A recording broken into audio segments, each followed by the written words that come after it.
menjelaskan bahwa kasih Yesus atau janji kesetiaan dan kuasanya tidak pernah berubah. Dan ini memberikan kepastian dan harapan kokoh di tengah-tengah dunia yang penuh ketidakpastian, kekhawatiran, dan perubahan situasi, Bapak Ibu. Menjelaskan bahwa dalam segala situasi, bahwa Yesus tidak akan pernah berubah, Bapak Ibu. Manusia bisa berubah. Sifat manusia bisa berubah. Tapi sifat Tuhan tidak akan pernah berubah. Amin. Saya beri satu contoh sifat manusia, Bapak Ibu. Sifat janji manusia atau sifat manusia. Janji manusia, manusia begitu mudah membuat janji. Manusia begitu mudah membuat ikrar.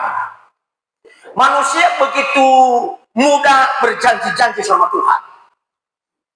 Tapi manusia begitu mudah mengingkarinya. Dan banyak orang tidak tepat janji.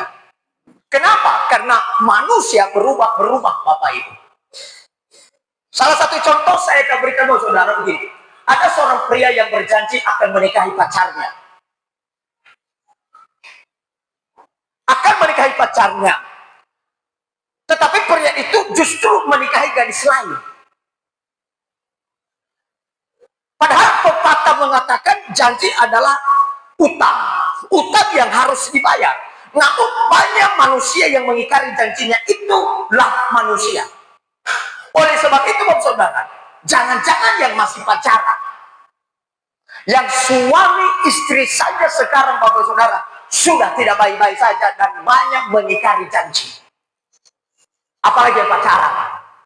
Maka oleh sebab itu, Bapak Saudara, yang pacaran pun jangan terlalu percaya dengan janji palsu, dengan janji manusia. Karena suatu saat berubah, Bapak Ibu Saudara.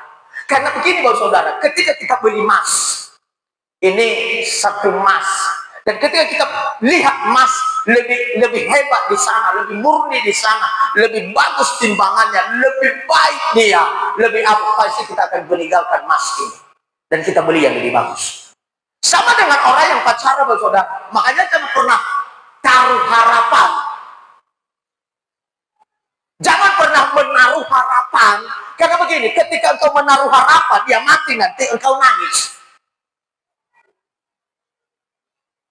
Kenapa? Kenapa kita tidak bisa menaruh harapan kepada manusia? Karena manusia mudah sekali berubah. Mudah sekali mengingkari janjinya. Mudah sekali tidak menepati janji. Itu manusia, Bapak Ibu. Manusia, Bapak Ibu Saudara, banyak hak, banyak dalih, dan lain dan sebagainya. Tapi Yesus, kalau dulu dia berjanji kepada orang-orang Israel mau menepati janjinya, dan hari ini pun janji itu tetap dia tepati bagi kita, Bapak Ibu. Tidak pernah berubah, Bapak Ibu. Kesetiaannya tidak pernah berubah, Bapak Ibu Saudara. Janjinya tidak akan pernah berubah, Bapak Ibu Saudara. Bapak Ibu, sudah banyak orang sekarang tidak baik-baik saja. Dan sudah banyak orang, Bapak Ibu Saudara, tidak lagi menepati janjinya. Itu manusia. Lumrah. Manusia gampang kali berubah. Perubahan bentuk dan perubahan karakter. Amin. Kalau perubahan bentuk, ya karena uang lah ya. Karena uang bisa bergaya, bisa di-rebonding. Apa itu? Yang setengah dikeritingkan. Apa namanya itu? Sosis. Yang penting bisa diubah-ubah. Gaya rambut. Gaya rambut. Yang kasar tangannya. Apalagi orang yang kecodok kan. Kita salam aja kasar kali tangannya. Sama seperti tanganku. Salaman. Bisa berubah, Bapak Ibu. Disuntik dengan suntik susu. susu cap nona bisa berubah. Yang mukanya keripik ya, keripuk. Karena udah mulai tua Bapak Ibu. Pipi udah mulai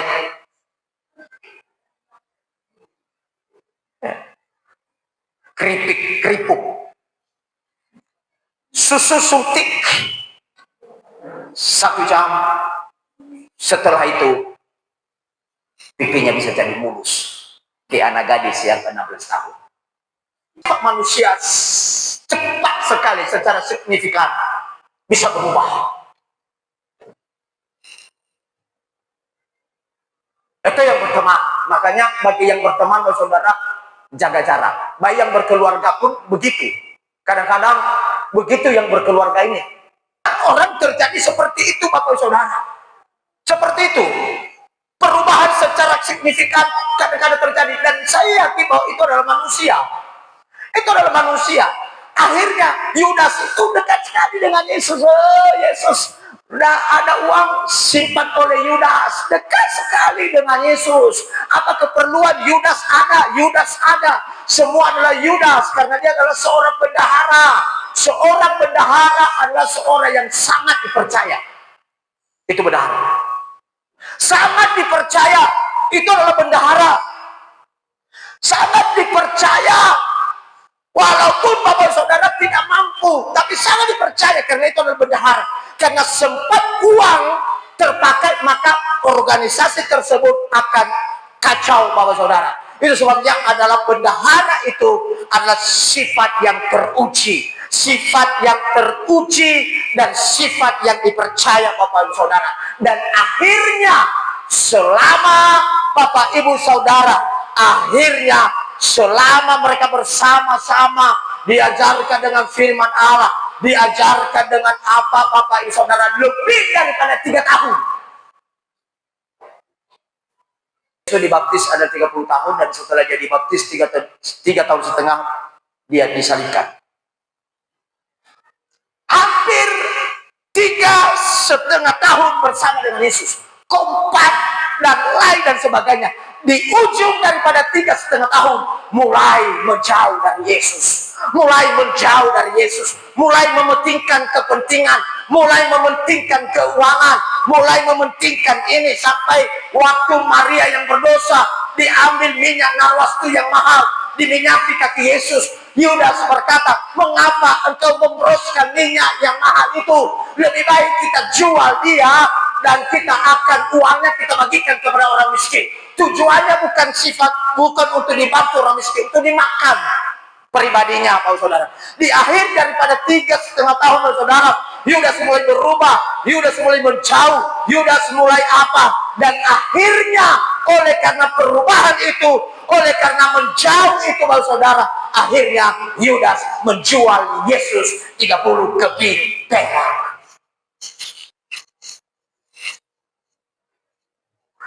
Amin. Mulai dijelek-jelekan, Yesus itu bukan anak-anak, Yesus itu adalah begini, Yesus itu adalah begini. Mintalah aku biar kau tunjukkan dia kepadamu. Kasihlah 30 keping perak supaya ku antarkan dia kepadamu. Nanti tandanya siapa yang kucium, ku peluk, ku cium, itulah dia. Kenapa? Karena tidak bisa dibedakan, sama-sama punya jenggot. Petrus pun punya jenggot, lain pun punya jenggot. Yang mana Yesus? Tapi Yudas berkata kepada tentara Romawi, siapa nanti yang kupeluk, kucium, itulah dia. Kata dia Yudas, guru, lari dia, dipeluk dan dicium. Dia ditangkap. Makanya Yesus berkata, dengan ciuman engkau menyerahkan anak manusia. Itulah Bapak Ibu Saudara, adalah manusia gampang dan mudah sekali berubah. Oke? Jangan pun yang masih pacaran, jangan-jangan yang masih tunangan, yang suami istri saja pun, Bapak Ibu Saudara, yang suami istri saja pun gampang dan mudah sekali berubah hatinya. Tapi kalau di sini tidak ada. Saudara, itu sebabnya kita belajar kepada Allah. Allah, Yesus tidak pernah berubah. Pertama, janji Allah. Dalam Petrus saya ambil bagian A. 2 Petrus 3:9 bagian A. Tuhan tidak lalai, ya. Tuhan tidak lalai menepati janjinya. Tuhan tidak lalai menepati janjinya. Janji Tuhan adalah janji yang murni, bagaikan perak yang teruji, yang dibakar di dalam dapur yang menyala-nyala. Bapak Saudara, Yesus tidak akan pernah berubah. Janjinya bagi kita tetap sama, Bapak Saudara. Ada beberapa poin, Bapak Saudara, ada beberapa poin utama bahwa Yesus tidak pernah berubah. Kita lihat, Bapak Saudara. Yang pertama, kesetiaan dan kasihnya tetap sama. Yesus tidak pernah berubah dalam kasihnya kepada umatnya. Penolong yang setia dalam segala situasi. Penolong yang setia dalam segala situasi, Bapak Ibu. Kalau orang Israel, Tuhan sudah tolong. Kalau orang Israel, Tuhan sudah bebaskan melalui Musa di tanah Mesir. Tetapi yakin Bapak Ibu, sampai hari ini Tuhan tidak pernah berubah. Pertolongannya tetap berlaku sampai hari ini. Dalam keadaan situasi apapun, bila kita memerlukan pertolongan Tuhan, disitulah Tuhan ada. Yang kedua, Saudara, janji dan kebenarannya relevan. Ajaran Yesus, perintah untuk tidak dikhawatirkan, relevan dan berlaku sepanjang masa, Bapak Ibu. Orang pernah berkata, kasih ibu itu adalah kasih ibu kepada beta. Dan ada orang yang menafsirkan, Saudara, kasih ibu itu adalah sepanjang masa. Tahu sepanjang masa, Bapak Saudara, tidak berkesudahan. Tapi sebenarnya adalah kasih ibu adalah berubah. Ketika anak-anak nangis, kasih ASI, kasih susu, kasih lain dan sebagainya. Apalagi di gereja, kalau saya khotbah di Petra, waktu itu ada satu ibu-ibu, sudah saya khotbah 5 menit, pura-pura supaya dia keluar, cubit anaknya. Supaya nangis, keluar dia. Itu kasih ibu sepanjang masa. Banyak orang waktu anak-anak sayang anaknya, besar-besar sudah mulai melawan, sudah mulai melawan, sudah mulai melawan, sudah mulai melawan. Kau lari-lari. Setelah kau lari-lari, maka dipotong babi. Yang itu lagi bukan anakku. Padahal udah berubah. Berubah. Tapi kasih yang tidak berubah, kasih yang tidak berubah, Bapak Ibu Saudara, adalah hanyalah kasih Yesus. Amin. Kasih tidak berubah, faomasi tebai berubah, Saudara. Faomasi Yesus Kristus tidak pernah berubah dalam keadaan situasi apapun, dalam keadaan apapun, dalam keadaan apapun, Bapak Saudara. Tuhan tolong. Semalam datang jemaah yang bola balik keluar, bola balik keluar, bola balik keluar, bola balik keluar. Datang lagi semalam, saya ke gereja. Karena sebenarnya berpusing aku melihat kalian bola balik keluar, pindah sana, pindah sini, pindah sana, pindah sini.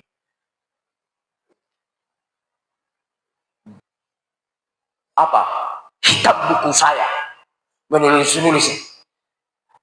1 tahun di sini, setelah itu pindah lagi gereja, 2 tahun di sana, balik lagi ke sini. Ada keperluan balik di sini, ada keperluan balik di sini, ada yang ingin minta balik di sini, ada yang diminta balik di sini. Capek. Enggak lagi mau. Di sinilah kami gereja.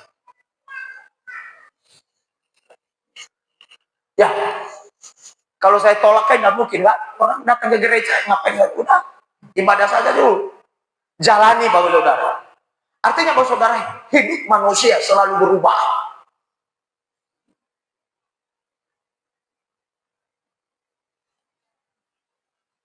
Amin.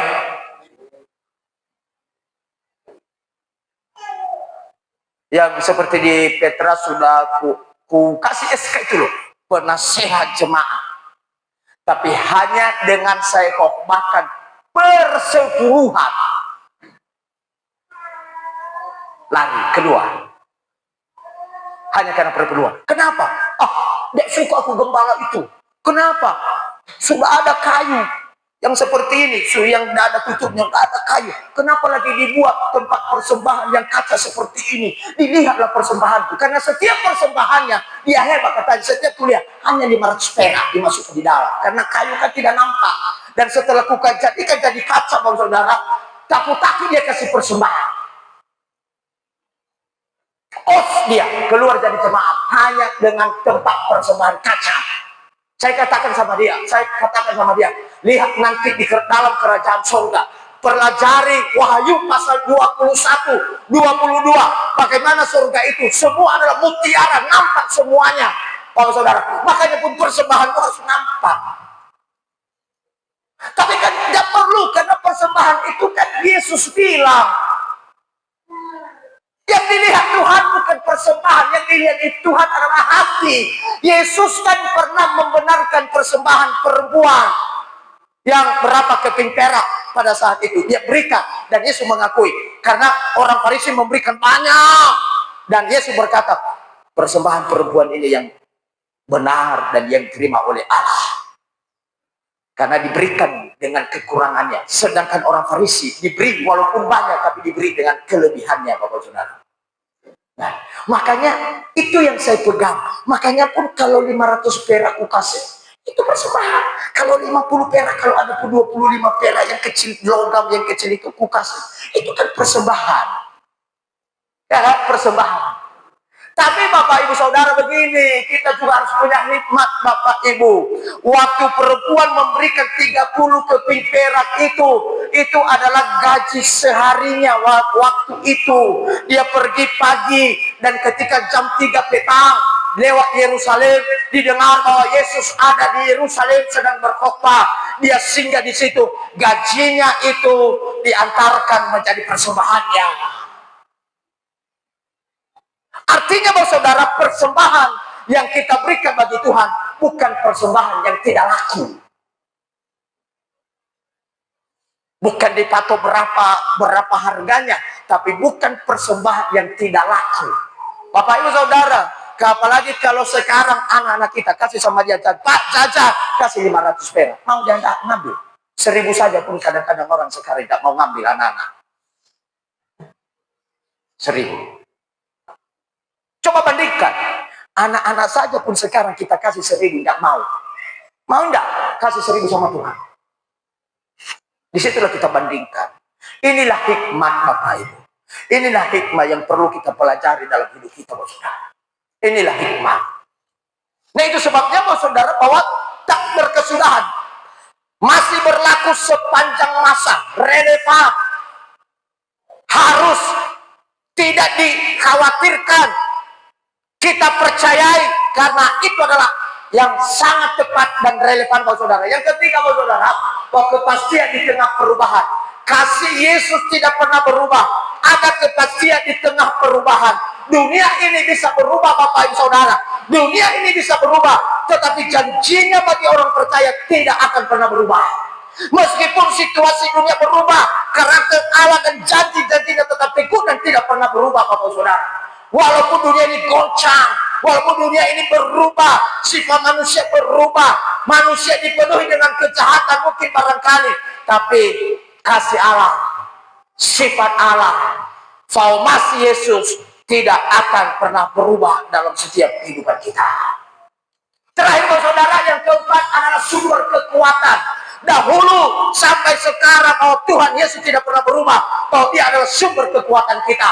Maka Daud berkata, dahulu aku muda, sekarang aku setelah menjadi tua. Tidak pernah aku melihat orang percaya meminta-minta. Artinya dahulu aku muda, sekarang telah aku menjadi tua. Bahwa ada jaminan kekuatan Tuhan, pertolongan Tuhan tidak akan pernah berubah bagi orang percaya. Amin. Tidak pernah berubah. Orang tua bisa berubah kepada anak-anaknya, tapi Yesus tidak pernah berubah. Maka dalam Mazmur berkata, Engkaulah kekuatanku. Dahulu diciptakan lagu ini, dituliskan oleh pemazmur, dan sampai hari ini kita akan percaya lagu itu adalah menjadi kekuatan kita. Tempat perlindunganku saat badai menerpa aku, tak akan goyah. Artinya kekuatan Tuhan tidak akan pernah berubah. Walaupun manusia kadang berubah, walaupun situasi manusia, sifat manusia berubah, tapi Allah kita tidak akan pernah berubah, Bapak Ibu Saudara. Amin. Haleluya.